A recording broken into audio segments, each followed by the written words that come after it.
บอลกฤษณะเดือดสุดๆซัดกลับดราม่าน้องดิสนีย์โดนเปรียบเทียบสายฟ้าพายุหลังเพิ่งผ่านดราม่าแม่อุ้มลักษณาครับก็ต้องเจอดราม่าแบบติดๆกันอีกรอบครับเมื่อสาวอุ้มนั้น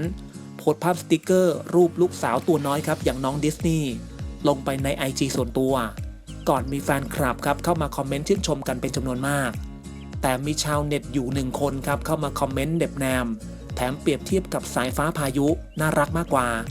งานนี้ใครเห็นก็ต้องมีเดือดครับในจำนวนนี้ครับรวมถึงพ่อบอลกฤษณะอมิสูรที่เข้ามาตอบคอมเมนต์นี้แบบเจ็บๆว่า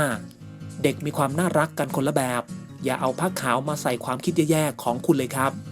อย่าเอาเด็กมาเปรียบเทียบกันเลยนะครับเขาไม่เกี่ยวเอาเวลาว่างจะมานั่งคิดอะไรแบบนี้ไปทำความดีให้กับสังคมดีกว่านะครับนอกจากนี้ครับพ่อบอลยังมาคอมเมนต์อีกว่าขอบคุณที่แสดงความคิดเห็นนะครับแต่ควรมีมารยาทหรือจิตสำนึกนะครับเด็กเขามีความน่ารักไม่เหมือนกันในแต่ละคนอย่าเอาเด็กมาเกี่ยวเลยครับใครจะน่ารักกว่าไม่รู้แต่คุณไม่น่ารักเลยมาโพสต์แบบนี้เอาเวลาไปสนใจจะเปรียบเทียบเรื่องคนอื่นไปทำมาหากินนะครับจะได้ไม่ว่างเกินงานนี้ครับก็ทำเอาพ่อบอลกฤษณะนั้นครับถึงกับเดือดพร้อมตอบกับชาวเน็ตรายนี้ครับที่เข้ามาแสดงความคิดเห็นว่าควรจะมีมารยาทและจิตสำนึกบ้าง